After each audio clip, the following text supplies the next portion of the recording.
السلام عليكم ورحمة الله وبركاته. الحمد لله والصلاة والسلام على نبينا محمد صلى الله عليه وسلم وعلى آله وصحبه أجمعين وبعد. கண்ணியமான இஸ்லாமிய சகோதரர்களே, சகோதரிகளே, தாய்மார்களே, வழமையாக எமது டிஐசி சார்பாக நடைபெறக்கூடிய இந்த நிகழ்ச்சி இன்றும் முக்கியமான ஒரு தலைப்போடு உங்களை நாம் சந்திக்க இருக்கிறோம். அந்த வகையில் அதாவது அல் கபூல் அப்படின்ட்டு ஒரு தலைப்பொன்னும் அரபியில் போடப்பட்டிருக்குது. அந்த அல் கபூல் அப்படின்னா என்ன, அது சம்பந்தமான விஷயங்களை ஷேக் உங்களுக்கு மிக தெளிவாக சொல்லுவாங்க. அதுக்கிடையில் எங்களோட சகோதரர் ஷாகுல் பாய் சொன்னது போல், பொதுவாக மனிதன் வெற்றி பெறணுமாக இருந்தால் அல்லாஹ் குர்ஆனில் சொல்கிறது மாதிரி வல் அஸ்ர், காலத்தின் மீது சத்தியமாக, இன்னல் இன்சான லஃபி ஹுஸ்ர், நிச்சயமாக மனிதன் நஷ்டத்தில் இருக்கிறான். அல்லாஹ் தஆலா பொதுவாக சொல்கிறான். யாரை தவிர? இல்லல்லதீன ஆமனு, எவர்கள் ஈமான் கொண்டார்களோ அவர்களையும், வஅமிலு ஸாலிஹாத், சாலிஹான நற்செயல்களை எவர்கள் செய்தார்களோ, அதாவது அமல் செய்தவர்களையும், அதே மாதிரி வத்தவாசவ் பில் ஹக், ஹக்கை அதாவது அல்லாஹ்வுடைய மார்க்கத்தை ஒருவருக்கொருவர் வசியத்து செய்து கொண்டு, உபதேசம் செய்து கொண்டு, வத்தவாசவ் பிஸ் சபர், பொறுமையை கொண்டு ஒருவருக்கொருவர் உபதேசித்து கொண்டவர்களை தவிர அல்லாஹ் தஆலா சொல்றோம். அப்ப மனிதன் வெற்றி பெறுவதற்கான முக்கியமான வழிகளில் அவன் என்ன செய்யணும்? ஈமானோடு சேர்த்து அவன் சாலிஹான நல்ல செயல்களை செய்யணும்னு அல்லாஹ் குர்ஆன்ல நிறைய இடங்கள்ல சொல்றோம். வெறுமனே நம்பிக்கை மட்டும் நாங்கள் வெற்றி பெறுவதற்கு போதாது, நம்பிக்கையோடு நமது செயல்பாடுகளும் சரியாக இருக்கணும். அல்லாஹ் குர்ஆன்ல நிறைய இடங்கள்ல இதை சொல்லி காட்டும். ஒமன் அஹ்ஸனு கௌலன் மிம்மன் தஆ இலல்லாஹ், அதாவது வார்த்தையால் மிகச்சிறந்தவன் யார்? ஒமன் அஹ்ஸனு கௌலன், மிகச்சிறந்தவன் யார்? மிம்மன் தஆ இலல்லாஹ், மக்களை அல்லாஹ்வின் பால் அழைத்து, வஅமில சாலிஹன், சாலிஹான நல்ல செயல்களிலும் அவன் ஈடுபட்டு, வகால இன்னனி மினல் முஸ்லிமீன், நான் முஸ்லிம்களில் நின்றும் உள்ளவன் என்று சொல்பவனை விட அழகான வார்த்தை பேசுறவன் யார் என்று அல்லாஹு தஆலா கேட்கிறான். ஆகவே இது போன்ற அல் குர்ஆனிய வசனங்கள், ஹதீஸ்கள்ல நாங்கள் நல்லமல்கள் என்பது அல்லாஹ்வை நெருங்குறதுக்கும் வெற்றி அடைவதற்குமான ஒரு முக்கியமான விஷயம்ன்றதை நாங்கள் படிச்சுக்கிறோம். இப்போ ரமலான் மாதம் நாங்கள் நிறைய அமல் செய்கிறோம். அதே மாதிரி சில அமல்கள் அது அல்லாஹ்விடத்தில் ஏற்றுக்கொள்ளப்படுதா இல்லையா, ஏற்றுக்கொள்ளக்கூடிய அமல் தான் நம்ம செய்கிறோமா, செய்யக்கூடிய அமல்களை நாம் பாதுகாக்கிறோமான்ற பல கேள்விகள் நமக்குள்ள இருக்கும். உங்களுக்கு தெரியும், இப்ராஹிம் அலைஹிஸ்ஸலாத்துக்கு அல்லாஹ் காபத்துல்லாவை புனர்நிர்மாணம் செய்ய சொன்னான். அல்லாஹ் தான் சொன்னான். அந்த வேலையை செஞ்சு முடிஞ்சு ரப்பனா தகப்பல் மின்னா கேட்குறாங்க, யா அல்லாஹ் எங்கிட்டேருந்து இதை ஏற்றுக்கொள்ளியா அல்லாஹ் அப்படின்னு சொல்கிறான்.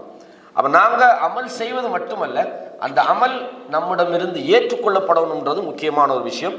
அந்த வகையிலே தான் மரியாதைக்குரிய டாக்டர் ரைசுத்தீன் அவங்க உங்களுக்கு முன்னால் இந்த கபூல் சம்பந்தமாக, கபூல்னா என்ன, இது ஒரு அரபி சொல். முதலாவது நாங்கள் அவங்ககிட்ட கேட்போம், கபூல் அந்த சொல்லை கொண்டு அதனுடைய அந்த மொழி அர்த்தம் என்ன, அதை நாம் எப்படி புரிஞ்சு கொள்ளலாம் அப்படின்றது சம்பந்தமாக, இந்த சொல் சம்பந்தமாகவும் இந்த தலைப்பு சம்பந்தமாகவும் ஒரு ஒரு முன்னுரையை, ஒரு தெளிவை வழங்குமாறு நான் தயவோடு கேட்டுக்கொள்கிறேன். அல்ஹம்துலில்லாஹ், அஸ்ஸலாத்து வஸ்ஸலாமு அலா ரசூலில்லாஹ் முஹம்மது இப்னு அப்துல்லாஹ், அம்மா பஅத். அல் கபூல் பொதுவாக எல்லோருக்கும் தெரிந்த ஒரு வார்த்தை தான். ஆனால் இந்த வார்த்தையை சரியாக வழங்குவதற்கு அதனுடைய எதிர்ச்சொல் தெரிய வேண்டும். அதனுடைய எதிர்ச்சொல்லை கொண்டுதான் ஒரு வார்த்தை சரியாக புரியப்படும். கபூலுடைய எதிர்ச்சொல் அர்ரத், மறுக்கப்படுவது, ரிஜெக்ஷன். அப்போ ரிஜெக்ஷனை பொதுவாக எல்லாரும் நாங்கள் உணர்றோம். ஒரு அப்ளிகேஷனை போட்டால் அந்த அப்ளிகேஷன் ரிஜெக்ட் ஆகுது. ஒரு ஒரு ஒரு இப்போ பரீட்சைக்கு போனால், ஒரு இன்டர்வியூக்கு போனால் நாங்கள் ரிஜெக்ட் ஆகிறோம். இப்போ ரிஜெக்ட் என்பதனுடைய எதிர்ப்பது பதம்தான் அல் கபூல் என்பது. ஒன்று தமிழ் மொழிப்படுத்தும் போது அதை நாங்கள் ஏற்றுக்கொள்ளப்படுவது அல்லது அங்கீகரிக்கப்படுவது என்று நாங்கள் மொழியாக்கம் செய்யலாம். எனவே இந்த கபூல் என்பது ஒரு முக்கியமான ஒரு விஷயம். ஏனென்றால் நாங்கள் வாழ்க்கையில் எல்லா நேரத்திலையும் இந்த கபூலை பற்றிய சிந்தனை எங்கள்கிட்ட இருக்குது. வெளியே போகும்போது நான் இதை உடுத்துட்டு போனால் சமூகம் என்ன அங்கீகரிக்குமா, நான் பேசினா சமூகம் என்ன அங்கீகரிக்குமா, நான் இப்படி செய்தால் என்னுடைய மேலதிகாரி இதை அங்கீகரிப்பாரா. இப்போ எங்கட அண்டர் மைண்டில் எப்போவுமே இந்த கபூல் ஓடிக்கித்தான் இருக்குது. நாங்கள் பேர் சொல்லாவிட்டாலும் மற்றவர்களுடைய அக்செப்டன்ஸ் அல்லது மற்றவர்களுடைய சாட்டிஸ்ஃபேக்ஷன் நம்மளை நடத்திக்கிட்டே இருக்குது. பள்ளி தீர்த்தத்தில் தொடங்கி இரவைக்கு தூங்கும் வரைக்கும் நாங்கள் இந்த கபூலை பற்றிய ஒரு உள்ளார்ந்த மன ஓட்டம் எங்கள்கிட்ட இருந்துக்கிட்டே இருக்குது. அதை வைத்துத்தான் நாங்கள் உடுப்பது, நடப்பது, பேசுவது, தலை சீவுவது, முகத்துக்கு ஏதாவது க்ரீம் போட்டுக்கொள்வது, கொலோன் அடிப்பது எல்லாமே இந்த கபூலை வைத்துத்தான். கபூல் பற்றிய சிந்தனை இல்லைன்னு சொன்னால் நாங்கள் என்ன செய்ய மாட்டோம், எதுவுமே செய்ய மாட்டோம். எனவே கபூல்ங்கிறது எங்களோட வாழ்க்கையில் ஒரு எசென்ஷியல் மேட்டர், எசென்ஷியல் சப்ஜெக்ட் ஒன்று, அத்தியாவசியமான ஒரு தலைப்பாக இருந்து கொண்டிருக்கு. அதாவது இந்த கபூல் சம்பந்தமாக நீங்கள் சொல்லும்போது, அதாவது நாம் ஏற்றுக்கொள்ளப்படுதல், உலக பாசையில் சொல்லதா இருந்தால் நம்மளைய மக்கள் எக்ஸப்ட் பண்ணுறாங்களா, நம்மளோட ஆடையை, நம்மளோட பேச்சுக்களை, நம்முடைய நடத்தைகளை, இது பொதுவாக நாம் அன்றாட வாழ்க்கையில் அனுபவித்து வர விஷயம். இதை நாங்கள் மார்க்க ரீதியாக நாங்கள் எப்படி இதை அணுகிறது, இதில் என்ன முக்கியத்துவம், அதாவது நாங்கள் ஏன் இந்த கபூல்ன்ற விஷயத்துக்கு நாங்கள் இம்பார்ட்டன்ட் கொடுக்கணும், அது சம்பந்தமாக நீங்கள் கொஞ்சம் தெளிவு சொல்லலாமா? ஓகே. உண்மையிலே சொல்லப்போனால் எந்த ஒரு விஷயமும் ஒரு பர்ஃபெக்டை நோக்கி நகர்வதாக இருந்தால் இந்த கபூல் பற்றிய ஒரு சிந்தனை வேணும். உதாரணமாக நாங்கள் நம்மளோட பிள்ளைகளுக்கு ஒரு எக்ஸாம், ஒரு பரீட்சையை வைக்கிறோம். அந்த ஆன்சரை எழுதும்போதோ அந்த பிள்ளைகளுடைய இலக்கு என்ன, நான் 100க்கு 100 எடுக்க வேண்டும். அதாவது ஒரு கோல். இந்த கபூல் பற்றிய ஒரு சிந்தனை தான் ஒருவரை பெர்ஃபெக்ஷன் என்று சொல்லக்கூடிய முழுமையை நோக்கி நகர்த்தும். ஒரு போட்டி பரீட்சை, ஒரு இன்டர்வியூவில் நான் ஈடுபட வேண்டுமென்னா எவ்வளவு பெர்ஃபெக்டாக நான் செய்ய இயலுமோ அந்த அளவுக்கு என்னுடைய எபிலிட்டி எல்லாத்தையும் செலவழித்து நாம் பெர்ஃபெக்ஷனை நோக்கி நகருவோம் இல்லையா? ஏனென்றால் எங்களுடைய முழு முயற்சியையும் செலவழித்து நாங்கள் ஒரு பெர்ஃபெக்ஷன், ஒரு கபூல் சம்பந்தப்பட்ட ஒரு விஷயம் இருக்குமாக இருந்தால் நாங்கள் மொத்தமாக அதில் செலவழிப்போம்.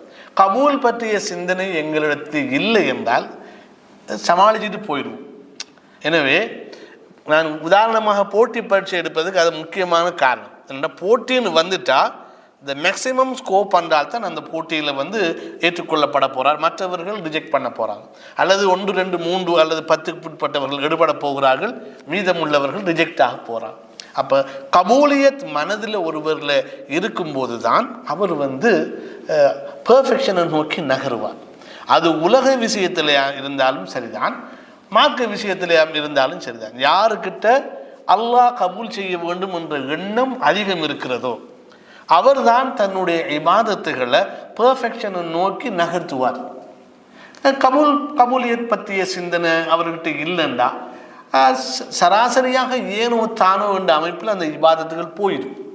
எனவே எங்களுடைய செயல்கள், எங்களுடைய பேச்சு, எங்களுடைய நடை, எங்களுடைய உடை, எங்களுடைய பாவனை, எங்களுடைய இபாதத் எதுவாக இருந்தாலும் முன்னேற்ற பாதையில் நகர வேண்டுமாக இருந்தால், முழுமையை நோக்கி நகர வேண்டுமாக இருந்தால் இந்த கபூலியத், எக்செப்டன்ஸ் பற்றிய ஒரு சிந்தனை எங்களோட மனதில் ஓடிக்கிட்டே இருக்கும். அது அடியார்கள் சம்பந்தப்பட்ட எக்செப்டன்ஸாக இருந்தாலும் சரிதான், அல்லாஹ் சம்பந்தப்பட்ட எக்செப்டன்ஸாக இருந்தாலும் சரிதான். எனவே பெர்ஃபெக்ஷனுக்குரிய வழி ஒரு மனிதன் இந்த கபூலியத்தை பற்றி, இந்த எக்செப்டன்ஸை பற்றி அவன் சிந்திப்பதும் அந்த சிந்தனைக்கு அமைய நடப்பதும் அவனை பெர்ஃபெக்ஷனை நோக்கி நகர்த்தி சொல்லும். அதுதான் இந்த கபூலியத்துடைய முக்கியத்துவம். அதாவது கபூலியத் அப்படின்றது ஒரு மனிதனை ஒரு முழுமையான மனிதனாக அவனை செதுக்க வைக்கும் அப்படின்னு சொல்லலாம்னு நினைக்கிறேன். அதாவது பொதுவாக நாங்கள் வாழ்க்கையில் நம்ம அன்றாட வாழ்க்கையில் நம்முடைய நடவடிக்கையாக இருந்தாலும் அதே போல் மார்க்க ரீதியாக நம்முடைய இபாதத்துகளாக இருந்தாலும் இப்போ நீங்கள் சொன்னது அதாவது அதாவது அந்த கபூலியத் என்பது நம்மளை சீர்படுத்துது, அதை நம்மளை முழுமையான ஒரு மனிதனாக உருவாக்குது. அந்த எண்ணம் நம்மகிட்ட இருந்தால் தான் நாம் ஒரு விஷயத்தை முறையாக செய்யணும். நாங்கள் அதை அங்கீகரிக்கக்கூடிய விதமாக அந்த உலக ரீதியாக நாங்கள் மனிதர்களுக்கு மத்தியில் எப்படி நம்ம அங்கீகாரம் பெறணும்னு விரும்புகிறோமோ அதே மாதிரி நம்முடைய செயல்பாடுகள் அமல்களும் அல்லாஹ்விடத்தில் அங்கீகரிக்கப்படணுன்ற அந்த ஒரு முழுமையான ஒரு செயலாகவும் ஒரு பெர்ஃபெக்டான ஒரு செயலாகவும் ஆகுன்றது ஒரு சுருக்கமான விஷயங்கள்லேருந்து நம்ம புரிஞ்சு கொண்டோம். அப்போ இந்த வகையில் இன்றைய இந்த தலைப்பில் நீங்கள் குறிப்பாக இந்த கபூலியத் என்ற இந்த கான்செப்ட்ல இந்த தலைப்புல நீங்க முக்கியப்படுத்தியதற்கும் அதே மாதிரி நீ முக்கியமா சொல்ல வரக்கூடிய செய்தியும் என்ன? அதாவது இந்த மனித வாழ்க்கை ஒரு லட்சியத்தோடு நடக்கிறது என்பதுதான் இஸ்லாமிய அடிப்படை. அந்த லட்சியம் என்னவென்றால் ஒரு மனிதன் தன்னுடைய வாழ்வினூடாக அல்லாஹ்விடம் அவன் எக்செப்டட் ஆகிறது, கபூல் ஆகிறது, அல்லாஹ் அவனை அங்கீகரித்துக் கொள்வது. இதுதான் வாழ்க்கையுடைய லட்சியம். எப்படி? இன்ன சலாத்தி வ நுசுகி வ மஹ்யாய வ மமாத்தி லில்லாஹி ரப்பில் ஆலமீன். என்னுடைய தொழுகையும் என்னுடைய வணக்கங்களும் என்னுடைய வாழ்வும் என்னுடைய சாவும் ரப்புல் ஆலமீன் ஆகிய அல்லாஹ்வுக்கு. அப்போ இந்த மொத்த வாழ்க்கையும் அல்லாஹ்விடத்திலே கபூலாக வேண்டும். அதுதான் ஒரு மூமினுடைய இலட்சியமாக இருக்க வேண்டும். மொத்த வாழ்க்கையில் ஒரு சில பகுதிகள் அல்லாஹ் கபூல் செய்வது, மற்ற பகுதிகளை அல்லாஹ் நிராகரிப்பது மூமினுக்கு நல்லதல்ல. எந்த அளவுக்கு அல்லாஹ் ஒரு அடியானை கபூல் செய்திருக்கிறானோ அந்த அளவிற்குத்தான் அந்த அடியான் நேரடியாக சொர்க்கத்துக்குள்ளே போகிறானா அல்லது நரகத்துக்குள்ள தண்டனையை அனுபவித்து விட்டு தூய்மைப்படுத்தப்பட்ட பிறகு அவன் சொர்க்கத்துக்குள்ளே போகிறானா என்பதை தீர்மானிப்பதெல்லாம் த பெர்சன்டேஜ் ஆஃப் கபூலியத்தான். அவன் எத்தனை வீதம் அவன் அல்லாஹ்விடத்திலே கபூலாயிருக்கிறான் என்பதை வைத்து 50 வீதத்துக்கு மேலே அவன் கபூலாயிட்டான் என்று சொன்னால் அவன் சொர்க்கத்துக்குள்ளே போயிடுவான். ஏன்? நன்மைகள் கழித்து விட்டால் அவன் 50 வீதத்துக்கு மேலே அவன் கபூலாகிவிட்டான். எனவே கபூல் பெர்சன்டேஜ் இஸ் வெரி இம்பார்ட்டன்ட். ஒருவர் எந்த அளவு அல்லாஹ்விடத்திலே ஏற்றுக்கொள்ளப்பட்டார் என்பதை வைத்துத்தான் அவர் நரகத்துக்கு போகிறாரா பெர்மனண்டா, அல்லது நரகத்துக்கு போய் சொர்க்கத்துக்கு போகிறாரா, அல்லது சொர்க்கத்துக்கு முதல்ல போகிறாரா விசாரணை இல்லாமல், அல்லது சொர்க்கத்தில் அடுத்த கூட்டத்தில் போகிறாரா, அல்லது இந்த இழுகியாவது கடைசியாக போகிறாரா என்பதையெல்லாம் தீர்மானிப்பது அவர் அல்லாஹ்விடத்தில் எந்த அளவு அவர் மக்பூல், அவர் எந்த அளவு ஏற்றுக்கொள்ளப்பட்டிருக்கிறார் என்பதை வைத்துத்தான் நிர்ணயமாக போகிறது. எனவே இன்றைய நமது தலைப்பு நமது வாழ்க்கையிலே நாம் மொத்த வாழ்க்கையையும் அல்லாஹ்விடத்தில் அது கபூலாகக்கூடியதாக ஆக்கிக் கொள்வதை பற்றிய ஒரு சிந்தனை கண்ணோட்டம் தான் இன்றைய தலைப்பிலே நாங்கள் பேசப்போகின்ற விஷயம். ஜஸாக்கல்லாஹு ஹைரன். பொதுவாக நாம் எவ்வளவு அமல் செய்கிறோம் அல்லது எவ்வளவு நாம் அல்லாஹ்வுக்காக செய்கிறோம் என்பதை விட அதை அல்லாஹ் அங்கீகரிக்கிற விதமாக நாம் செய்கிறோமான்றதுதான் இங்கே முக்கியம். நாம் நிறைய அமல் செய்கிறோம், ஆனால் அந்த அமல்கள் அல்லாஹ்விடத்தில் அங்கீகாரம் அற்றதாக மாறினால் ஷேக் சொன்னது மாதிரி குறைந்தபட்சம் ஒரு 50 வீதத்துக்கு மேலேயாவது எங்களோட விஷயங்கள் அல்லாஹ்விடத்தில் அங்கீகரிக்கப்பட்டால் தான் நாங்கள் அல்லாஹ்ட அந்த வெற்றி அந்த சொர்க்கத்தை நமக்கு அடையலாம். அப்போ இந்த வகையில் நமது அமல்கள் அங்கீகரிக்கப்படுவது என்பது மிக முக்கியமானது. அதனால தான் அந்த தலைப்பையும் என்ன செஞ்சுக்கிறாங்க இன்றைக்கு உங்களுக்கு தந்திருக்கிறாங்க. அதில் குறிப்பாக நாங்கள் பொதுவாக அமல்கள் அங்கீகரிக்கப்பட வேண்டும் அப்படின்ற ஒரு ஆசையோடு தான் நம்ம செயல்படுறோம். இப்போ அதில் முக்கியமாக இந்த நமது செயல்கள் அமல்கள் அல்லாஹ்விடத்தில் அங்கீகரிக்கப்படணும் அப்படின்ற விஷயத்துல குறிப்பாக நபிமார்களுடைய வரலாற்றில் அவங்களோட வாழ்க்கையில நமக்கு முன்மாதிரிகள் இருக்குதா? ஹைரன், அந்த தலைப்புக்கு முன்னால் ஒரு சின்ன தகவலை சொல்லிட்டு நான் போகிறேன். நான் ப்ளஸ்ஸையும் சொல்லணும். நாங்களும் பொதுவாக இபாதத்து விஷயங்களில் கபூலியத்தை பற்றி சிந்திக்கிறோம் தான், இல்லாமல் இல்லை. ஆனால் எங்கன்னு சொன்னால் துஆவில் தான் எங்கள்கிட்ட அந்த ஒரு எங்களுடைய சுயநலத்துக்காக கபூலியத்தை பற்றி நாங்கள் சிந்திக்கிற போக்குன்னு எங்கள்கிட்ட. தொழுகை அது எப்படி போனாலும் பரவாயில்லை, திலாவத்து குர்ஆன் அது எப்படி போனாலும் பரவாயில்லை. ஆனால் துஆ கேட்கும்போது மட்டும், அதுவும் குறிப்பாக ஒரு கஷ்டமான சூழலில் துஆ கேட்கும்போது மட்டும் அது கபூலியத்தை பற்றிய சிந்தனை எங்களுக்கு கட்டாயம் வரத்தான் செய்யும். ஒரு பகுத்தறிவுள்ள எல்லாருக்கும் இந்த துஆ கபூலாகணும், அல்லாஹ் அல்லாஹ்னு கெஞ்சணும். அதில் பொதுவாக அல்லாஹ்வோட நெருக்கத்தை விடவும் நாம் எதை எதிர்பார்க்குறோம்னா எங்கட தேவை, என்னுடைய தேவை நிறைவேறும் என்ற அந்த சிந்தனை போக்கில் தான் அந்த கபூலியத்தை நாங்கள் அல்லாஹ்கிட்ட எதிர்பார்க்க ஒழிய அல்லாஹ்கிட்ட நெருங்கணும், அல்லாஹ்கிட்ட நிறைய கூலி கிடைக்கணும் என்ற அந்த பேக்ரவுண்ட் அல்ல. எனவே நாங்களும் சராசரியாக பொதுவாக இபாதத்துகள் எல்லாத்தையும் விட்டாலும் துஆ செக்ஷனில் கொஞ்சம் கபூலியத்தை பற்றிய சிந்தனை நம்மகிட்ட இருக்குது. ஆனால் அதில் எங்கட ஆள் மனதில் என்னண்டா எங்கட தேவை முன்னிக்குது. அந்த தேவையும் இல்லாட்டி துஆவும் சும்மா ஒரு கபூலியத்தை பற்றிய சிந்தனை இல்லாமல் தான் ஓடிக்கிட்டு. எனவே ஒரு அளவுக்கு ஏதோ ஒரு வகையில் கபூலியத் நம்முடைய உள்ளத்தில் கபூலியத் பற்றிய சிந்தனை நம்மகிட்ட ஒரு இருக்குது. ஆனால் அந்த ஓட்டத்தை அதிகரிப்பது தான் இன்றைய நம்முடைய டிஸ்கஷன். அப்போ ஷேக் அவங்க கேட்டாங்க, இந்த கபூலியத் பற்றிய இந்த கபூலியத் சிந்தனை நபிமார்களிடத்தில் அல்லது அவர்களை தொடர்ந்த நல்லோர்களிடத்தில் இருந்ததுக்கான வாய்ப்புகள் ஆதாரங்கள் எதுவும் இருக்குதா? அன்புக்குரிய சகோதரர்களே, இந்த கபூலியத்தை பற்றி ரொம்ப அலட்டிக்கிட்ட ஒரு நபி இப்ராஹிம் அலைஹிஸ்ஸலாம். அல்லாஹு தஆலா அவரை குர்ஆனிலே அதிகம் பேசியிருக்கிறார். என்ன, he is a role model. அவர் ஒரு நபி ஸல்லல்லாஹு அலைஹி வஸல்லம் அவர்களுக்கே ஒரு மாடல் ஆகும். அந்த அளவு இப்ராஹிம் அலைஹிஸ்ஸலாம் பெரியவராகும். இப்ராஹிம் அலைஹிஸ்ஸலாத்துடைய ஸ்டைல் என்னென்னா, அவர்கிட்ட ஒரு கடமையை கொடுத்தா அந்த மிஷன் அவர் கம்ப்ளீட் பண்ணுவார், அது குறை இல்லாமல் நிறைவாக செய்வார்.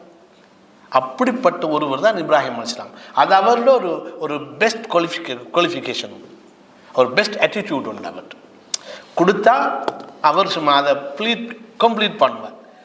இது அல்லாஹ் குர்ஆனை சொல்லி காட்டுகிறார். وَإِذِ ابْتَلَى إِبْرَاهِيمَ رَبُّهُ بِكَلِمَاتٍ فَأَتَمَّهُنَّ. இப்ராஹீமை அல்லாஹ் சில வாசகங்களை கொண்டு சோதித்த போது فَأَتَمَّهُنَّ, அதை அவர் பூரணமாக செய்தார். ஒருவருடைய செயலை பார்த்து அல்லாஹ் சொல்றான், மிஷனை கம்ப்ளீட் பண்ணார் அவரண்டா, அல்லாஹ் எவ்வளவு திருப்திப்பட்டிருப்பான் இப்ராஹிம் அலைஹிஸ்ஸலாத்தோட. அல்லாஹ் அவரை சோதித்த போது அவர் தமாம், அதை முழுமையாக செய்து முடித்தார். அப்போ முழுமையாக செய்து முடித்த அந்த ஒரு தன்மைக்காக அல்லாஹ் சொல்றான், கால இன்னி ஜாஇலுக லின்னாசி இமாமா, நான் உன்னை மனிதர்களுக்கு ஒரு இமாமாக பின்பற்றத்தக்க ஒருவராக உன்னை ஆக்குகிறேன் என்றால், யாரு மிஷனை கம்ப்ளீட் பண்றாரோ he should be a model, அவர் ஒரு மாடலாகத்தான் இருக்கணும். அப்போ அல்லாஹு தஆலா அவருக்கு இமாம் என்ற ஒரு பதவியை கொடுக்காங்கன்னா மொத்த மனித சமுதாயத்துக்கும் ஒரு மாடலாக இப்ராஹிம் அலைஹிஸ்ஸலாம் அவங்களை ஆக்குறார். அப்போ அல் குர்ஆனில் அல்லாஹ் இப்ராஹிம் அலைஹிஸ்ஸலாம் அவங்கள சர்டிஃபை பண்ணிக்கிறான். என்னென்ன இப்படி என்ன சோதித்த போது இப்ராஹிம் அலைஹிஸ்ஸலாம் அவங்க அந்த மிஷன்களை என்ன செஞ்சாங்க, ஃபஅத்தம்மஹுன்ன, அவைகளை அவர் பரிபூரணமாக செய்தார் என்று சொல்றார். அப்போ இப்படிப்பட்டவர் எப்படி அவர் அல்லாஹ் கபூல் பண்ணுவான்? அல்லாஹு தஆலா குறையில்லாமல் நிறைவாக ஒரு அடியான் செய்கிறத பாராட்டான். அப்போ இவர் ஒரு வேலையை செஞ்சால் அவர் எப்படி செஞ்சிருப்பார் இல்லையா? டாப் லெவலில் செஞ்சிருப்பார். ஆனால் அல்லாஹ் சொல்லி காட்டுகிறான், وَإِذْ يَرْفَعُ إِبْرَاهِيمُ الْقَوَاعِدَ مِنَ الْبَيْتِ وَإِسْمَاعِيلُ, இப்ராஹீமும் இஸ்மாயிலுமாக பைத் அதாவது கஅபத்துல்லாவுடைய அடித்தளம் அதாவது பேஸ்மெண்ட்டை உயர்த்திய போது அல்லாஹ் கிட்ட கேட்குறாங்க, ரப்பனா தகப்பல் மின்னா, எங்கட தரப்புல இருந்து எங்களுடைய ரப்பே எங்கட தரப்புல இருந்து இதை ஏற்றுக்கொள்வாயாக. அப்ப முழுமைப்படுத்துகின்ற மனிதன் கூட அதுல ரிஜெக்ட் ஆயிருமோன்ற பயம் அவங்களுக்கு இருக்குது. புரியுதா நான் சொல்லுது? இப்ராஹிம் அலைஹிஸ்ஸலாம் ஒரு மிஷனை கொடுத்தா கம்ப்ளீட்டா செய்தவர். அல்லாஹ் அதை பாராட்டி இருக்கிறான். அப்படி பாராட்டி இருந்தும் இப்ராஹிம் அலைஹிஸ்ஸலாத்துக்கு என்ன பயம் இருக்குது? எங்க இது கபூல் ஆகாம போயிடுமோ, அல்லாஹ் தஆலா இதை ரிஜெக்ட் ஆக்கிடுவானோன்ற பயம் அவருக்கு இருக்கிறது.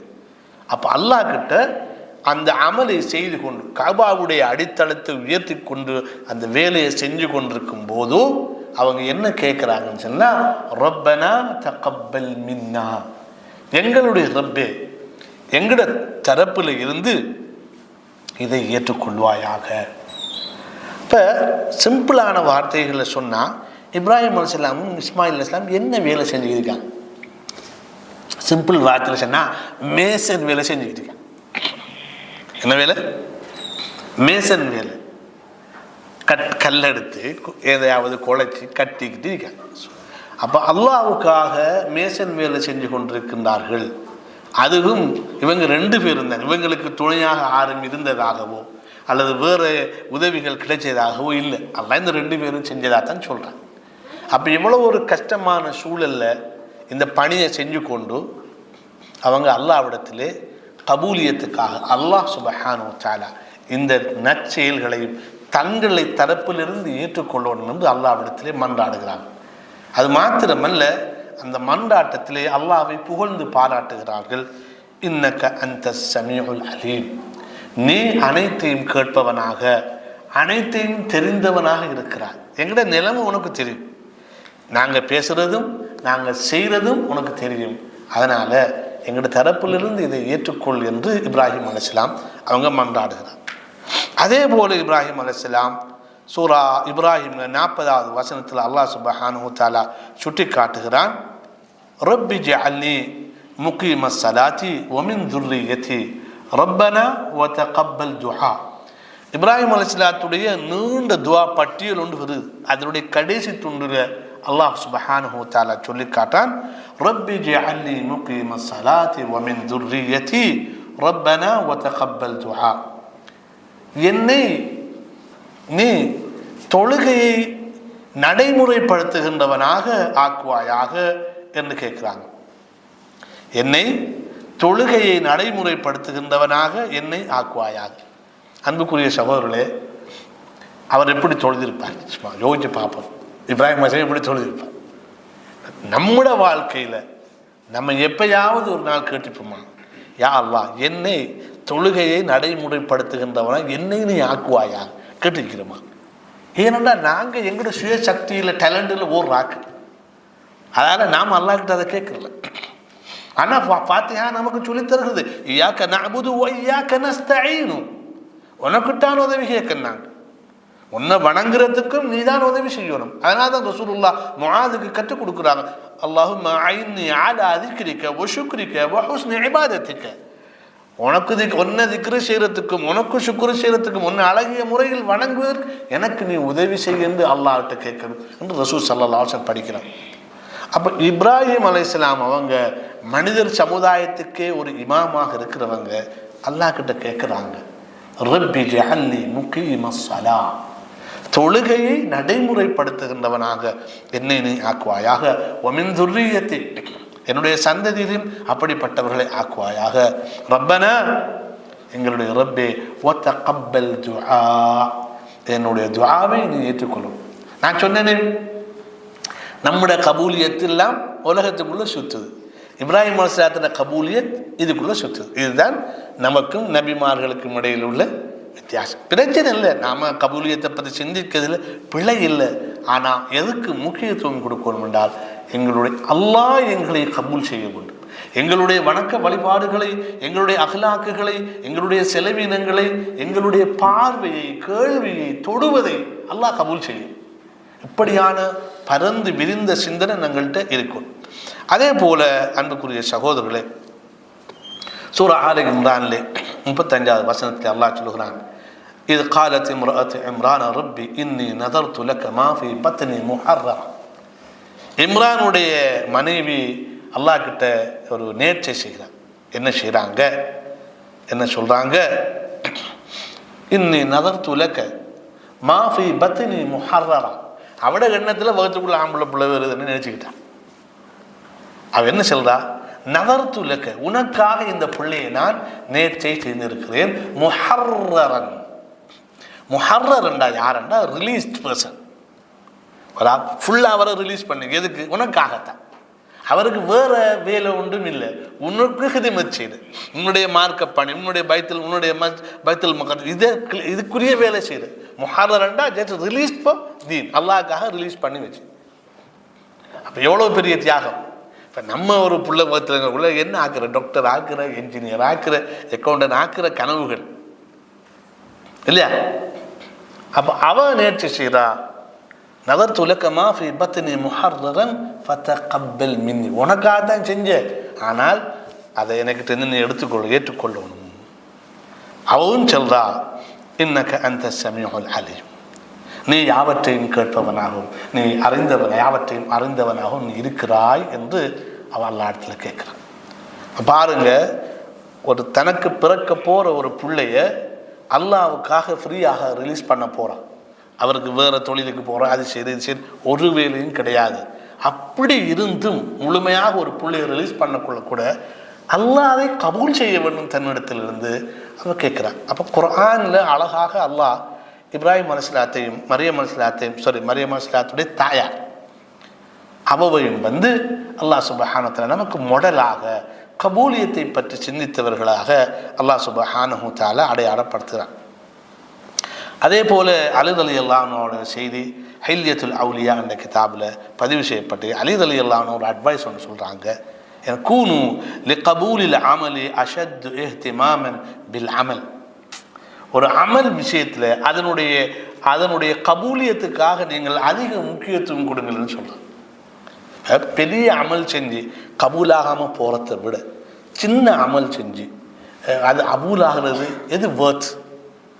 அப்போ எதுக்கு முக்கியத்துவம் நாம் கொடுக்கணும்? உண்மையில் செல்ல போனால் நாங்கள் எதுக்கு முக்கியத்துவம் கூட அது அற்பமான அமலாக இருந்தாலும் அதுக்கு நாங்கள் முக்கியத்துவம் கொடுக்கணும். அது கபூலாகுதா?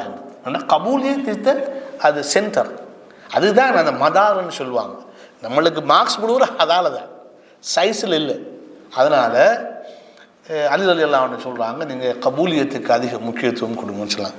இன்னொரு ஃபதாலத் இப்னு உபைத் என்ற ஒரு பேரறிஞர் சொல்கிறாங்க, அல்லாஹு தஆலா எனக்கு ஒரு கடுகளவு ஒரு இபாதத்தை கபூல் செஞ்சுறதை தெரிஞ்சு கொள்வது ஒரு இது எக்ஸாம்பிள் நமக்கு முன்னோர்கள் கபூலியத்தை பற்றி எப்படி சிந்திச்சிருக்காங்க. ஒரு கடுகளவாவது ஒரு அமலை ஏற்றுக்கொண்டிருப்பான் என்று எனக்கு தெரிஞ்சு கொண்டால் அது இந்த உலகத்தில் இருக்கிற எல்லாத்தையும் கூட எனக்கு சந்தோஷமானன்னு சொல்றாங்க, விருப்பமானது. ஏனென்றா அல்லாஹ் ஒரு அமலை கபூல் செஞ்சிட்டார் என்ற விஷயம் கடும் முக்கியம். இந்த உலகத்தில் உள்ள சாமான் அவ்வளவும் கிடைப்பதை விட ஒரு கடுகளவு அமலை அல்லாஹ் கபூல் செஞ்சிட்டான் என்ற தகவல் எனக்கு ரொம்ப விருப்பமானது. ஏனென்றா அல்லாஹு தஆலா முத்தகீன்கள் இடத்துல தான் அல்லாஹ் தஆலா கபூல் செய்வான். அப்போ கபூல் செஞ்சிட்டாண்டா நானும் அந்த பட்டியலுக்குள்ள வந்துட்டேன் என்ற கருத்தை அந்த அறிஞர் தெரிவிக்கிறாங்க. இப்படி அன்புக்குரிய சகோதரர்களே, எங்களுக்கு முன்னுக்கு வாழ்ந்த அறிஞர்கள், முன்னுக்கு வாழ்ந்த சலஃபு சாலிஹீன்கள் என்று சொன்ன சஹாபாக்கள், தாபியங்கள், தபஉ தாபியங்கள் அமல்ல ஹை குவாலிட்டியில் செய்ய ட்ரை பண்ணாங்க. அதை செய்துட்டு அது அல்லாஹ் கபூல் செய்ய வேண்டும் என்பதில் அதிக பிரயத்தனம் கொடுத்திருந்தார்கள் என்பதை நாங்கள் வரலாறு நெடுக படிக்கிறோம். சஹாபாக்களில் வரலாறு எடுத்தாலும் சரிதான், தாபியங்களில் வரலாறு எடுத்தாலும் சரிதான், தபா தாபியங்களில் வரலாறு எடுத்துச்சுன்னா அதே போல் அவர்களுடைய வழியில் நடந்த இமாம் ஷாஃபிஈ, இமாம் அஹ்மது பின் ஹம்பல், இமாம் மாலிக் ரஹ்மஹுல்லாஹ் போன்ற இந்த அறிஞர்கள் எல்லாம் அந்த இபாதத்தை ஒரு முத்துக்கனா, அதாவது சிறந்த ஹை குவாலிட்டியில் செய்வதோடு அந்த இபாதத் அல்லாஹ்விடத்திலே கபூலாக வேண்டும் என்று அதுக்கு கடும் முக்கியத்துவம் கொடுத்து அவங்களோட வாழ்க்கை வரலாறுகளில் பதிவு செய்யப்பட்டு எனவே எங்களுக்கு முன்னுக்கு இருந்த நல்லோர்கள் யாரும் சிந்திப்பது அவர்களுடைய முக்கிய பிரச்சனையாக அவனோட வாழ்க்கையில் இருந்திருக்கு. அதை நாங்கள் பார்க்குறோம். ஜஸாக்கல்லாஹு கைரன். அதாவது முக்கியமாக ஆரம்பத்தில் ஒரு விஷயம் சொன்னீங்க. அதாவது பொதுவாக எல்லாருமே ஆசைப்படுறோம் நம்மட துஆவுடைய விஷயத்தில், மற்ற விஷயங்களை விட. அதுக்கு காரணம் என்னென்னா, நமக்கு ஒரு இமீடியட் சொல்யூஷன் தேவைப்படுது. அதுக்கான பரிகாரம் நமக்கு உலகத்தில் நம்ம கஷ்டமான ஒரு சூழ்நிலையில் இருப்போம், பிரச்சனையில் இருப்போம். அல்லாஹ் என்ன துவாவை ஏற்றுக்கொள்ள, எனக்கு பிரச்சனை இன்னும் கிடைக்கலையே அப்படின்னா அல்லாஹ் என்ன ஏற்றுக்கொள்ளலையேன்ற அந்த எதிர்பார்ப்பு நமக்குள்ளே இருக்குது. அதை நாம் ஓரளவுக்கு நேர்த்தியாகவும் செய்ய ட்ரை பண்ணுறோம். அதே நேரத்தில் அமல்களை பொறுத்தவரையும் உதாரணமாக அவங்க சொன்னாங்க, இப்ராஹிம் அலைஹிஸ்ஸலாம் அவங்க மிக பர்ஃபெக்டான ஒரு மனிதர். மிக பர்ஃபெக்டாகவே என்ன செஞ்சார், அத்தம்மஹுன்ன எல்லாத்தையும் கம்ப்ளீட் பண்ணினார். எதையுமே அவர் என்ன செய்யலை, குறை வைக்கல. அப்படிப்பட்ட பர்ஃபெக்டானவர் கூட என் அமல் அல்லாஹ்விடத்தில் மக்பூல், அதாவது ஏற்றுக்கொள்ளப்படுமா என்ற விஷயத்தில் அவங்க எவ்வளவுக்கு அதை யோசிச்சாங்க. அதுக்காக அல்லாஹ்விடத்தில் துஆ செய்தாங்க. அதே மாதிரி மரியம் அலைஹிஸ்ஸலாம் அவங்களோட தாயார் இம்ரான் அவங்கள பற்றி சொன்னாங்க. இப்படி பல விஷயங்கள். அலி பின் அபி தாலிப். அதே மாதிரி எனக்கு ஞாபகம் இருக்கு ஷேக், அந்த அப்துல்லா இப்னு உமர் ரலியல்லாஹு அவங்க ஒருவருக்கு தர்மம் கொடுக்குறாங்க சில தீனார்களை. அவர் தக்கப்பல் அல்லாஹு மின்க அப்படின்னு பதில் சொல்கிறாரு. சொன்னோடனே அப்துல்லா இப்னு உமர் ரலியல்லாஹு அவங்க அழுகுறாங்க. கேட்டாங்க, என்னப்பா இன்னும் நீங்கள் அழுகுற மாதிரி ஒன்று அவர் சொல்லலையே, நீங்கள் எதுக்கு அழுவணும் அப்படின்னு சொல்லி. இல்லை, இந்த தக்கப்பல் அல்லாஹு மின்கன்னு சொன்ன விஷயம் உண்மையாக அல்லா இடத்துல இந்த தீனார்களை அல்லாஹ் ஏற்றுக்கொண்டான்னு சொன்னால் நான் அல்லாஹ் பயப்படுறேன்றதுக்கு அது ஒரு ஆதாரமாக இருக்குமே அப்படின்னு சொல்லி அவங்க அழுதாங்கன்ற ஒரு சம்பவம் நாம் படிச்சுக்கிறோம். அந்த வகையில் ஷேக், பொதுவாக மனிதன் பொதுவாக இந்த அவங்களோட செயல்கள் அங்கீகாரம் பெறணும், மக்பூல் ஆகணுன்ற விஷயத்தில் அவன் செயல்படுவதற்கு முதல்ல தன்னுடைய தொழுறத்தை விட, நோன்பு பிடிக்கத்தை விட, தன்னுடைய செயல்களை விட அவன் கூட எதுக்கு கவலைப்படணும்னா, இது அல்லாஹ் ஏற்றுக்கொள்ளணுமே, நம்ம செய்கிறோம், அல்லா இடத்துல ஏற்றுக்கொள்ளப்படுதா இல்லையானதுக்காக நமக்கு அப்போ அதுக்காக கவலைப்படுறது, துஆ செய்கிறது, அதை பர்ஃபெக்டாக நம்ம செய்ய பார்க்குறது என்பது மிக முக்கியமான ஒன்று. இந்த வகையில் பொதுவாக மனிதன் என்னுடைய விஷயம் அங்கீகரிக்கப்படணும்னு அவன் கருதுறதுக்கு மிக தகுதியான ஆக பேசிக்கான விஷயம் என்ன, முக்கியமான விஷயம் என்ன? இது முக்கியமா எல்லாத்தையும் இது முக்கியம். அதாவது முதல்ல எது கபூல் ஆகணும் நமக்கு ஃபர்ஸ்ட், அதுக்கு பிறகுதான் அடுத்தது இல்லை. அல்லாஹ் சுப்ஹானஹு வ தஆலா அதை பற்றி சொல்லும்போது சொல்றான், وَمَنْ يَبْتَغِي غَيْرَ الْإِسْلَامِ دِينًا فَلَنْ يُقْبَلَ مِنْهُ وَهُوَ فِي الْآخِرَةِ مِنَ الْخَاسِرِينَ. எவர் இஸ்லாம் அல்லாத ஒன்றை தனது மார்க்கமாக எடுத்துக்கொண்டாரோ அது அவரிடமிருந்து ஏற்றுக்கொள்ளப்பட மாட்டாது. وَهُوَ فِي الْآخِرَةِ مِنَ الْخَاسِرِينَ. அவர் ஆகிரத்திலே இறுதி நாளில் அவர் நஷ்டவாளிகள் இருப்பார். அப்ப ஒரு மனிதனிடமிருந்து முதல் ஏற்றுக்கொள்ளப்பட வேண்டிய ஒரு அடிப்படையான விஷயம் அவனுடைய தீன், அவன் எந்த தீன்ல இருக்கிறான் என்பது ஆக முக்கியமான. அவன் இஸ்லாம் அல்லாத ஒரு தீனிலே அவன் மௌத்தாகுவானாக இருந்தால் அவன் அல்லாஹ் இடத்திலே அவன் ரிஜெக்டட் ஆயிடும். அவனிடமிருந்து அந்த மார்க்கம் ஏற்றுக்கொள்ளப்பட மாட்டாது, அவனும் ஏற்றுக்கொள்ளப்பட மாட்டான் என்பதை வஹுவ ஃபில் ஆகிரத்தி மினல் ஹாசிதீன், மறுமையில் அவர் நஷ்டவாளிகளில் இருப்பார் என்ற வசனத்தொடர் என்ன சொல்லுதுண்டா, அவர் வேறொரு மார்க்கத்தை தனது மார்க்கமாக எடுத்திருந்தால் அல்லாஹ் அந்த மார்க்கத்தை அவனிடமிருந்து ஏற்றுக்கொள்ள போவதில்லை. நம்பர் 1. அப்ப அதோட முடிஞ்சுதான் பார்த்தா இல்லை, அவரும் நிராகரிக்கப்படுகிறார். அவர் நிராகரிக்கப்படுவதை குர்ஆன் எப்படி சொல்லுகிறார்னா, வஹுவ ஃபில் ஆகிரத்தி மினல் ஹாசிரீன், ஆகிராவிலே அவர் நஷ்டவாளிகள் அவர் இருப்பார். அப்ப அவரிடமிருந்து அவருடைய மார்க்கமும் நிராகரிக்கப்படவில்லை, நிராகரிக்கப்பட்டு விட்டது, அவரும் நிராகரிக்கப்பட்டு விட்டார். அதனால்தான் நபிமார்கள் தங்களுடைய பிள்ளைகளுக்கு வசியத்தாக சொல்லுகிறார், وَوَصَّى بِهِ إِبْرَاهِيمُ بَنِيهِ وَيَعْقُوبُ يَا بَنِيَّ إِنَّ اللَّهَ اصْطَفَى لَكُمُ الدِّينَ فَلَا تَمُوتُنَّ إِلَّا وَأَنْتُمْ مُسْلِمُونَ. இப்ராஹிம் அலைஹிஸ்ஸலாம் அவருடைய வயது அல்லாஹ் வஸ்ஸா பிஹா இப்ராஹிம் வயஅக்கூப், அல்லாஹ் சொல்றான், இப்ராஹிம் யாக்கூப் எல்லாம் என்ன சொன்னாங்க? யா பனைய, என்னுடைய சந்த மக்களே, இன்னல்லாஹ் அஸ்தஃபா லக்குமுத்தீன், உங்களுக்கு அல்லாஹு தஆலா தீனை, மார்க்கத்தை உங்களுக்கு தேர்வு செய்து தந்திருக்கிறார். எனவே ஃபலா தமூதுன்ன இல்லா வ அன்தும் முஸ்லிமூன், முஸ்லிம்களாக அன்று நீங்கள் மரணித்து விடவே வேண்டாம். எனவே ஒருவர் அல்லாஹ்விடத்திலே கபூலாக வேண்டும், அவர் அக்செப்டட் ஆக வேண்டுமாக இருந்தால் அவருடைய அதி குறைந்தபட்ச தகுதி அவர் முஸ்லீமாக இருக்க வேண்டும். முஸ்லீமாக இருந்தால் மாத்திரம்தான் அவர் ஏற்கப்படுவார். அதற்கு பிறகுதான் அவருடைய செயல்கள் பற்றிய, அவர்களுடைய எண்ணங்கள் பற்றிய, அவர்களுடைய பேச்சுகள் பற்றிய பிரச்சனை வரும். முஸ்லீம் இல்லையா, அவுட், ஆல் டோட்டலி ரிஜெக்டட். அதுக்கு பிறகு அவர்களுடைய நன்மைகளுக்கு எந்த வேல்யூவும் அல்லாஹ்விடத்தில், எந்த ஒரு மரியாதையும் அல்லாஹ்விடத்தில் இருக்காது. வேணுமெண்டா உலகத்தில் கொடுத்துருவாங்க. ரசூல் ஸல்லல்லாஹு அலைஹி வஸல்லம் அவருடைய ஹதீஸின் அடிப்படையில் பார்க்கும்போது முஸ்லீம் அல்லாதவர்கள் செய்கிற நன்மையான நல்ல சில காரியங்கள் இருக்குமே, ஒரு சமூக சேவைகள், ஒரு ஒரு ஒரு அனாதையை பராமரிப்பது, அல்லது ஒரு மாட்டு காட்டுக்கு தண்ணி கொடுத்து, இப்படியான இந்த நல்ல காரியங்கள், இந்த அதுகளுக்கு இப்படியான காரியங்களுக்கு உலகத்திலே அவங்களுக்கு அல்லாஹ் சுப்ஹானஹு வ தஆலா சில வாழ்க்கையில் சில சுகங்களை கொடுத்து கதையை முடிச்சுட்டு, மறுமையில் அங்கே ஒன்றுமே நடக்காது. அவர்கள் இந்த உலகத்தை போன்று, இந்த உலகத்தை போன்று 10 மடங்கு தங்கத்தால் நிரப்பி அங்கே போய் கொடுத்தாலும் அல்லாஹ் இடத்துல அவர்கள் அது ஏற்றுக்கொள்ளப்பட மாட்டாது என்று அல்லாஹ் தெளிவாகவே சொல்றார்.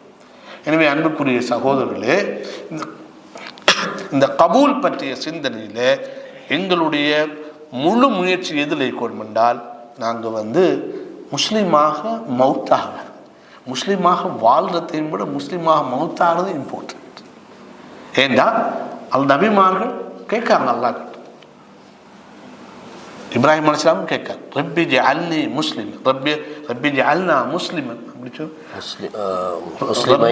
ரப்பனா வஜஅல்னா முஸ்லிமைன் லக, எங்கள் 2 பேரையும் உனக்கு அடிபணிந்த முஸ்லீம்களாக ஆக்கண்டு இப்ராஹிம் அலைஹிஸ்ஸலாம் கேட்கிறார். யூசுப் அலைஹிஸ்ஸலாம் கேட்கிறாங்க, தவஃபனி முஸ்லிமன், என்னை முஸ்லீமாக மௌத்தாக்குவாயா, கைப்பற்றுவாயாக, வஅல்ஹிக்னி பிஸ்ஸாலிஹீன், நல்லோர்களோடு என்னை சேர்த்து விடுவாயாக. அப்ப நபிமார்கள் கூட அல்லாஹ்விடத்தில் முஸ்லீமாக மௌத்தாகிற பாக்கியத்தை அல்லாஹ்விடத்துல கேட்கிறாங்க. என்னென்றா, முஸ்லீம் இல்லை என்றால் அல்லாஹ் அந்த அடியானை நிராகரித்து விடுவான். எனவே முதலில் அல்லாஹ் நம்மை ஏற்றுக்கொள்ள வேண்டுமாக இருந்தால் நம்மிடத்தில் இஸ்லாம் இருக்க வேண்டும். எந்த லெவலில் இருக்குதோ அந்த அளவுக்கு அக்செப்டன்ஸ் இருக்கு. இஸ்லாம் இல்லவே இல்லை என்றால் நீங்கள் முஸ்லீம் அல்லாதவராகத்தான் மௌத்தாக வேண்டும். அப்படி மௌத்தாகத்தண்டா நமது நிலை எல்லாம் மிக மோசமாகிவிடும். அதைத்தான் நபிமார்கள் சொன்னாங்க, ஃபலா தமூதுன்ன இல்லா வ அன்தும் முஸ்லிம், முஸ்லீம்களாக அன்றி நீங்கள் மரணித்து விடவே வேண்டாம். எனவே அதுதான் எங்களுடைய, நாங்கள் அல்லாஹ்விடத்திலே கபூலாவதற்கான முதல் கட்டமாக இருக்கு. அதுக்கு பிறகுதான் நம்முடைய செயல்கள், நம்முடைய பேச்சுகள், நம்முடைய இபாதத்துகள் எல்லாமே வரப்போகின்றன. ஜஸாக்கல்லாஹு ஹைரன். இதில் முக்கியமான இன்னொரு விஷயத்தை நம்ம உங்கள்கிட்ட கேட்கணும் ஷேக். அதாவது பொதுவாக இஸ்லாம் இல்லாட்டி அவனுடைய செயல்கள் முழுமையாக ரிஜெக்ட் பண்ணுறான். அவன் உலகத்துக்கு செஞ்சிருந்தா, யார் உலகத்தை விரும்புகிறாங்களோ நோஃபீலேயும் அவங்களுக்கு இந்த உலகத்தில் நாங்கள் என்ன செய்வோம், முழுமையாக கொடுத்துருவோம்னு அல்லாஹ் தஆலா சொல்கிறோம். அந்த வகையில் எங்களோட அமல்களில் ஆக முக்கியமாக எங்களோட விஷயங்களில் கபூல் செய்யப்பட வேண்டியது நம்மளோட தீன், நம்ம சரியான மார்க்கத்தில் இருக்கணும். இப்போ நான் ஒரு குறுக்கு கேள்வியாக அவங்கள்ட்ட ஒரு விஷயத்தை கேட்கலாம்னு நினைக்கிறேன். சிலரை அல்லாஹ் தஆலா உதாரணமாக குர்ஆனில் ஹல் நுனப்பிஉக்கும் பில் அக்ஸரின அமலா, அமல் செய்கிறாங்க நஷ்டப்பட்டவங்களை நபியை உங்களுக்கு சொல்லட்டுமா, அல்லதீன ضل سعيهم في الحياة الدنيا وهم يحسبون انهم يحسنون صنعا அல்லாஹ் சொல்றான். இதே மாதிரி இதுக்கு ஒரு உதாரணமாகவே சொல்றதா இருந்தால் ரசூலுல்லாஹ் ஒரு கூட்டத்தை பற்றி சொன்னாங்க, சஹாபாக்கள்கிட்ட சொன்னாங்க, தஹ்கிரூன ஸலாத்தக்கும் மா ஸலாத்திஹிம் மாதிரி சொன்னாங்க. இப்போ நான் இதை கேட்க வர்றது, தீனுடைய அந்த அடிப்படை நம்மளதில் அங்கீகாரம் பெறுவதோடு இது மாதிரி வரக்கூடிய, இப்போ சிலவங்க அமல் செய்கிறாங்க நஷ்டவாளியாக இருக்கிறாங்கன்னு வருது, நல்லா தொழுகிறாங்க, நோன்பு பிடிக்கிறாங்க, குர்ஆன் ஓதுறாங்க, ஐனமா ஸகிஃப்துமூஹும் ஃபக்துலூஹும், எங்கே கண்டாலும் கொல்லுங்கள் அப்படின்னு சொன்னாங்க. அப்போ இந்த மாதிரி விஷயத்தை இவங்களோட அமல்கள் அங்கீகரிக்கப்பட இல்லைன்னு நாம் புரிஞ்சு கொள்றதா, அல்லது இதை நாங்கள் எப்படி மார்க் அடிப்படையில் புரிஞ்சு கொள்றதுன்றதை கொஞ்சம் சொல்லலாமா? அதாவது நீங்கள் ஓதி காட்டிய வசனம் காபிர்கள் சம்பந்தமானது.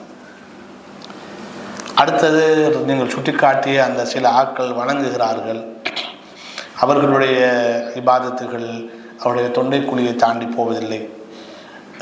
அதாவது அவர்கள் பர்ஃபெக்டாக இபாதத்தில் இருக்கிறாங்க, ஆனால் அது கபூலாகல அல்லாஹ்கிட்ட. அதுதான் நபி ஸல்லல்லாஹு அலைஹி வஸல்லம் சொல்கிறாங்க. அந்த யதார்த்தம் என்னன்னு சொன்னால், ஒரு மனிதன் அவனுடைய அமல்கள் ஏற்றுக்கொள்ளப்படுவதற்கும் அவன் ரசூல் ஸல்லல்லாஹு அலைஹி வஸல்லம் அவர்களும் சஹாபாக்களும் இருந்த இஸ்லாத்தில் இருக்கும். ரசூல் ஸல்லல்லாஹு அலைஹி வஸல்லம் அவங்களும் சஹாபாக்களும் இருந்த இஸ்லாத்தில் இருந்தால் தான் அவனுடைய அமல்கள் கபூலாகும்.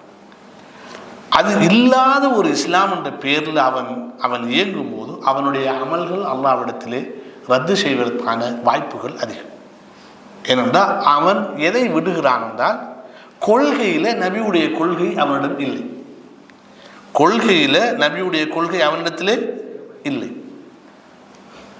இது ஒரு உண்மையிலே ஒரு தனியாக ஒரு கிளாஸாக நாம் எடுக்க வேண்டிய ஒரு பாடம். என்னென்றால், இஸ்லாத்தில் வந்த கொள்கை பிரிவுகளில் குறிப்பாக பிரபல்யமான சில கொள்கை பிரிவினர் இருக்காங்க. அவங்கள ரசூல் ஸல்லல்லாஹு அலைஹி வஸல்லம் கடுமையாக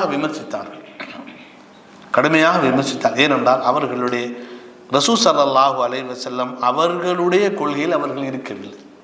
அதனால அல்லாஹு தஆலா அவருடைய தூதர் ஸல்லல்லாஹு அலைஹி வஸல்லம் அவர்களை வழிகட்டவர்களால் அடையாளப்படும்.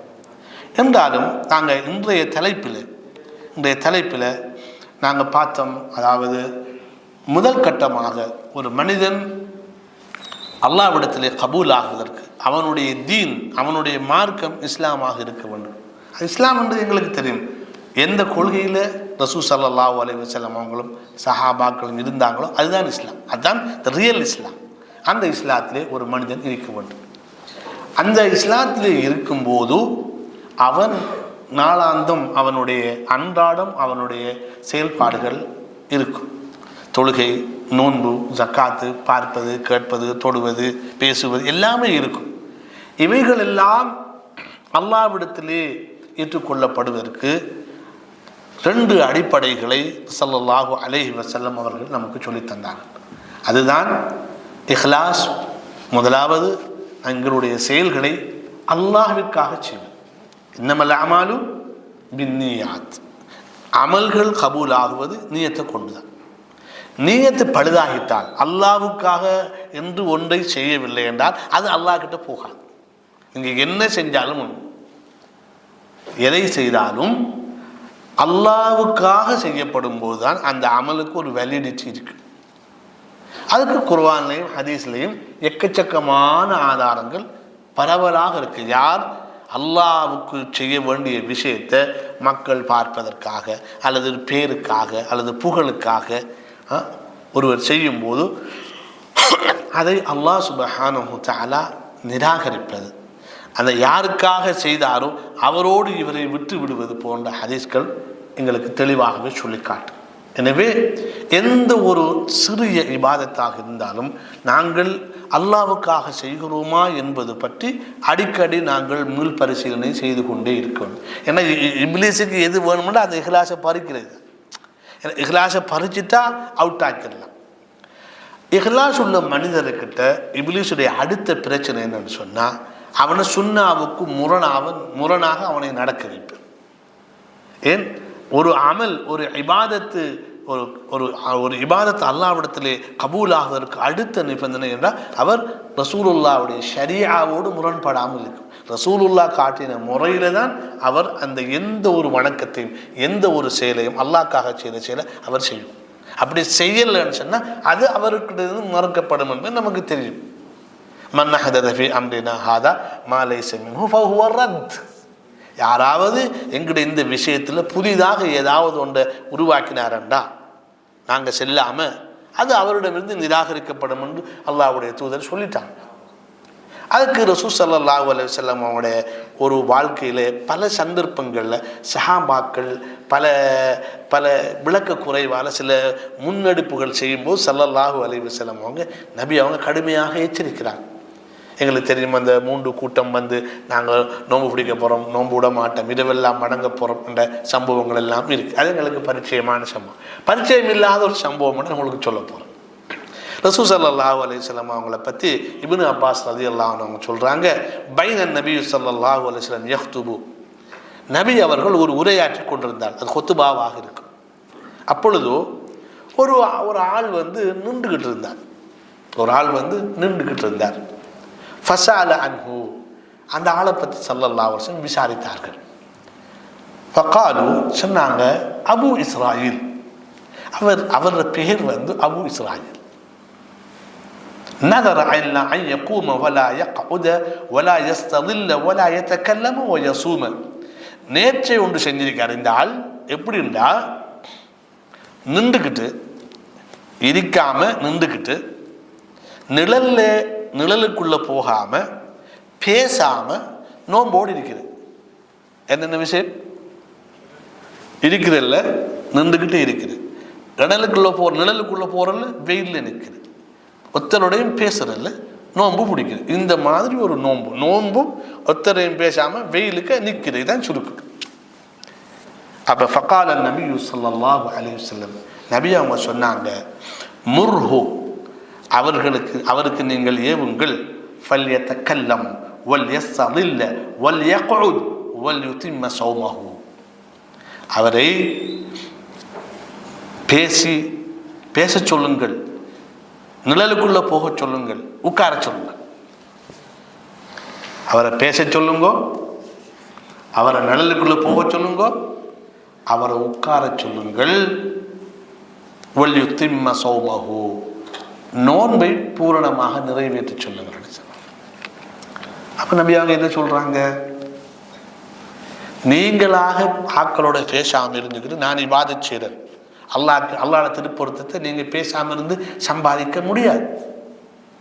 தொழுகையில நீங்க பேசக்கூடாது, அது இபாதத். சும்மா ஒரு ஆள் பேசாம இருக்கிற இபாதத்துன்னா அது இபாதத் அல்ல. சும்மா வெயிலுக்குள்ள போய் கிடக்கிற, நிக்கிற, உட்காராம தன்னைத்தானே வருத்திக் கொள்கிறார். வெயிலுக்குள்ள நிற்கிறங்கிறது சின்ன வேலை அல்ல. ஆனால் இதில் அல்லாஹ் தஆலா இதை கபூல் செய்ய போவதில்லை. சௌம், நோன்பு என்பது ஒரு இபாதத். அல்லாஹ் கடமையாக்கிய ரசூல் ஸல்லல்லாஹு நமக்கு அடையாளப்படுத்த இபாதத். அதை செய்யும். நீங்கள் நேற்று செஞ்சுட்டீங்களா, அதை செய்யுங்க. அன்புக்குரிய சொல்ல, இது எங்களுக்கு தெளிவாக சொல்லித் தருகிறது. எங்களுக்கு நாங்கள் நினைக்கிறதை எல்லாம் இபாதத்தாக ஆக்க முடியாது. நபி அவர்கள் அதற்கு எதிரானவர்கள். நீங்க போய் ஒரு நாளைக்கு அல்லாஹ் நான் வெயிலில் நிற்க போறேன் என்று நேர்ச்சை செஞ்சா நீங்க அந்த நேர்ச்சை நிறைவேற்ற தேவையில்லை. நீங்க இடல்ல இருக்கணும். யாரெல்லாம் நாளைக்கு நான் ஒருத்தருடைய பேசாம உன்னை திருச்சி நான் புறப்புறேன்னா இல்லை, நீங்க நாளைக்கு யாருடைய பேசியே ஆகணும். நீங்க நிற்க போறன் இருக்காம என்று நேர்ந்தா இல்லை, நீங்கள் இருந்தே தீரும். ஏனென்றா நிற்பதோ வெயிலோ பேசாமல் இருப்பதோ இந்த மார்க்கமாக்கிய ஒரு விடயம் அல்ல. அப்ப அல்லாஹ் அதை உங்களுக்கு, நீங்கள் அல்லாஹ்காகத்தான் நேர்ச்சி செஞ்ச, ஆனா அவன் மார்க்கமாக்கியதை கொண்டு நீங்க நேர்ச்சி செய்யல.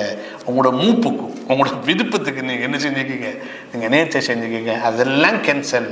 நீங்க நோன்பை தொடருங்கள் என்று அல்லாஹ்வுடைய தூதர் ஸல்லல்லாஹு அலைஹி வஸல்லம் சொன்னார். எனவே அன்புக்குரிய சகோதரர்களே, கபூலியத் பற்றிய சிந்தனை நம்மளை ஆட்கொள்ள வேண்டும். எந்த டைம்லையும் இதை அல்லாஹ் ஏற்றுக்கொள்ளுவானா, நான் அல்லாஹ்வுடைய தூதருடைய வழியில் செய்கின்றேனா என்ற கேள்வி, நான் அல்லாஹ்வுக்காக செய்கிறேனா, அல்லாஹ்வுடைய தூதரின் வழியில் செய்கின்றேனா என்ற கேள்வி நம்மை அடிக்கடி அணுக்கமே நம்மளை அப்படியே வந்து முட்டிக்கொண்டே இருக்கும். அப்பதான் நாங்கள் என்ன செய்வோம், நாம் எங்களுடைய செயல்கள் விஷயத்தில் இஹ்லாஸையும் இத்திபா என்று சொல்லக்கூடிய நபி வழியில் நாங்கள் பேணுவோம்.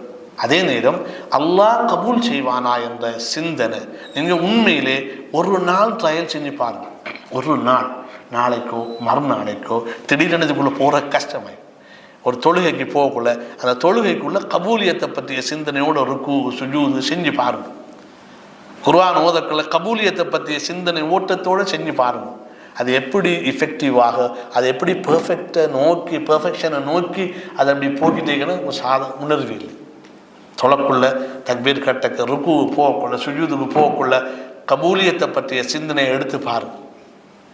சிம்பிள். நாம் அல்லாஹ் அக்பர்னு சொல்லுக்கோ அதையும் சேர்த்து எடுத்துக்கிட்டாங்க.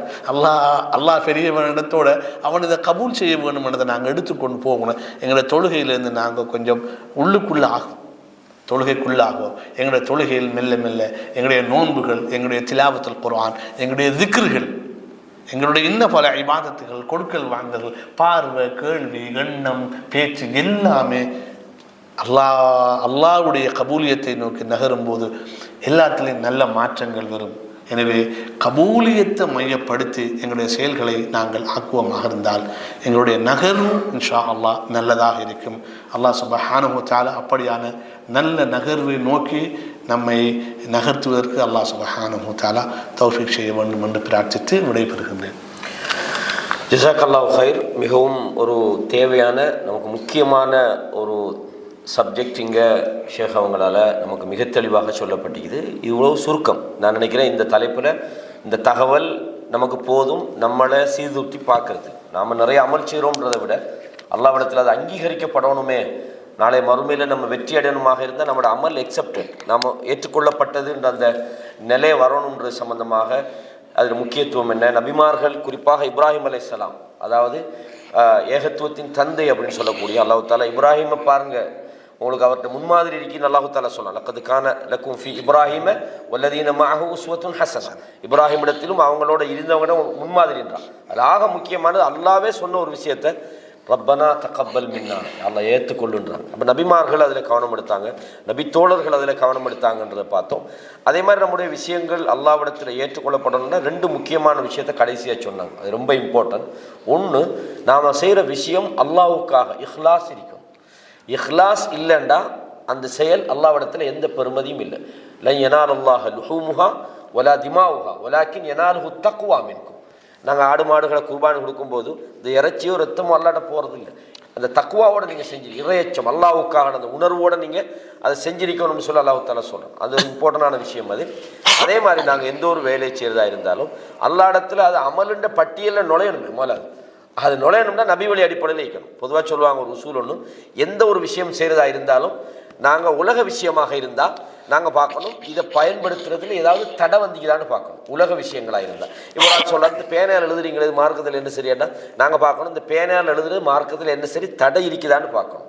இது உலக விஷயங்கள். நீங்கள் பஸ்ஸில் போகிறீங்களா ஃப்ளைட்டில் போகிறீங்களா தடை இருக்குதான்னு பார்க்கணும். இதில் உலக விஷயங்களில் மார்க்க விஷயமாக அது இருக்குமா இருந்தால் அல்லாஹ் ரசூலுடைய வழிகாட்டலிக்கான்னு பார்க்கணும். அத்தவக்குஃப்னு சொல்லுவாங்க. அதுக்கு ஹராம் செய்யக்கூடாது, வழிகாட்டல் இருந்தாலே தவிர. உலக விஷயம் அப்படியே இல்லை, அதுக்கு தடை இல்லாட்டி நம்ம தாராளமாக செய்யலாம். அப்போ இந்த அடிப்படையில் ஒரு அமல் நாங்கள் ரத்து செய்யப்படாமல், ஏன்னா மன் அமில அமலன் லைஸ அலைஹி அம்ருனா ஃபஹுவ ரத், அதாவது அல்லாஹ்வும் தூதரும் காட்டித்தராத ஒரு விஷயத்தை யார் செஞ்சாலும் அது அல்லா இடத்துல ஏற்றுக்கொள்ளவே பட மாட்டாது, அது அமலாவே அல்லாஹ் கணக்கெடுக்க மாட்டான். அப்போ அந்த வகையில் ஒரு முக்கியமான விஷயம் ஷேக் அவங்க சொன்னது போல் நானும் நீங்களும் அடுத்த நம்ம தொழப்போகிற அடுத்த தொழுகையில் இருந்து ஏன் இந்த மஜ்லிஸாக இருந்தாலும் நம்ம எந்த ஒரு விஷயம் செஞ்சாலும், நம்ம தௌபா பள்ளிக்கு வந்தோம்ப்பா, பயான் கேட்க வந்தோமே, இது நம்மளோட லிஸ்ட்டில் அல்லா இடத்துல வருமா, அப்போ என்ன நோக்கத்துக்கு வந்தோம், எல்லா செயல்லையும் நம்ம எல்லா அல்லாஹ்வுக்காக செய்யப்படுற எல்லா விஷயத்திலையும் ரெண்டு முக்கியமான விஷயங்களை நம்ம யோசிப்போம். ஒன்று இஹ்லாஸ்,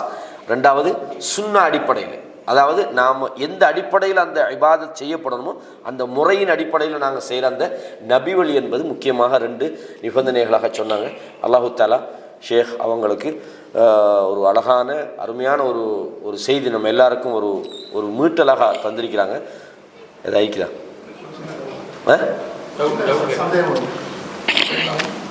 கேளுங்க.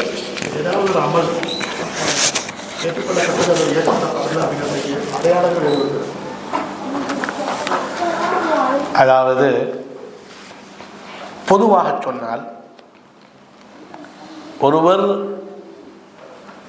ஒரு அமல் ஏற்றுக்கொள்ளப்பட்டு விட்டது என்பது உண்மையிலே கைபான ஒரு விஷயம், ஏன்னா அல்லாஹ் சம்பந்தப்பட்ட ஒரு விஷயம். எனவே யாருக்கும் என்னுடைய தொழுகை ஏற்றுக்கொள்ளப்பட்டு விட்டது, என்னுடைய ஹஜ் ஏற்றுக்கொள்ளப்பட்டு விட்டது அப்படி என்று தெளிவாக ஒரு அடையாளம் கிடையாது. ஆனால் பொதுவாக உலமாக்கள் மூடலான சில அடையாளங்கள் இருக்குது. அதாவது அவர் நாளடைவில் நல்ல மூமினாக அவர் மாறுவார். அவருடைய இபாதத்தில் ஈடுபாடு, அவருடைய அகலாக்கில் முன்னேற்றம், அவருடைய கொடுக்கல் வாங்கல முன்னேற்றம், அவர் நாளடைவில் அவருடைய இபாதத்து கபூல் ஆகிறதுக்கான அடையாளமாக ஒரு மூடலான, இட்ஸ் நாட் பெர்ஃபெக்ட், ஏன்னா அவரால் பெர்ஃபெக்டாக நடிக்கவும் செய்யலாம். ஆனால் பொதுவாக அதை ஒரு ஆளுடைய இபாதத்து கபூல் என்பதற்கு யாரும் முடிவு சொல்ல முடியாது. ஆனால் ஒரு ஒரு மூடலான ஆதாரம் வந்து அவருடைய அசைவு வந்து நல்ல பக்கத்துக்கு அவர் மூவ் ஆகிட்டு இருப்பார். அது வந்து ஒரு மூடலான ஒரு மறைமுகமான அவருடைய இபாதத்துக்கள் கபூல் ஆகும்னு அடையாளம். அதை உலமாக்கள் இப்படி பல லிஸ்ட்டுகள் சொல்லியிருக்கிறாங்க. அதில் சுருக்கம் என்னென்னா, ஒருவர் நல்ல முஸ்லீமாக அவர் மாறுவார். உதாரணமாக அவர் ஒரு நல்ல தொழுதா, அவருடைய தொழுகை ஏற்றுக்கொள்ளப்பட்ட அவர்லேருந்து கட்டாயம் பாவச் செயல்கள் குறையத்தனை செய்யும். இன்ன சலாத்தை தன்ஹா அனில் ஃபஹ்ஷாஇ வல் முன்கர். அப்போ அவர் ஏற்கனவே சில சின்ன பாவங்கள் அவர்கிட்ட இருந்து நடந்துக்கிருந்தா அவர் அதிலிருந்து என்ன செய்வார், அவர் விடுபட்டுருவார். எனவே இது ஒரு ஒரு மறைமுகமான ஒரு அடையாளம் தான் ஒழிய நேரடியாக யாருடைய இபாதத் கபூல் ஆகலன்னு யாரும் எதுவும் சொல்ல முடியாது. அல்லாஹு அஹத். முடிச்சுக்கொள்வோம் என்ன. அப்போ இந்த அளவோடு நாங்கள் எங்களோட இந்த கலந்துரையாடலை நிறைவு செய்கிறோம். இந்த கலந்துரையாடலில் மிக தெளிவான செய்திகளை எடுத்து சொன்ன ஷேக் அவங்களுக்கும், அதே மாதிரி இதை பொறுமையாக இருந்து உள்வாங்கி அமைதியான முறையில் கேட்டுக்கிட்டு இருந்த உங்களுக்கும், இதுக்கு ஒத்துழைப்பு செஞ்ச சகோதரர்களுக்கும் நன்றி தெரிவித்தவனாக ஜஸாக்குமுல்லாஹு கைரன். وأقول قولي هذا أستغفر الله لي ولكم فاستغفروه إنه هو الغفور الرحيم.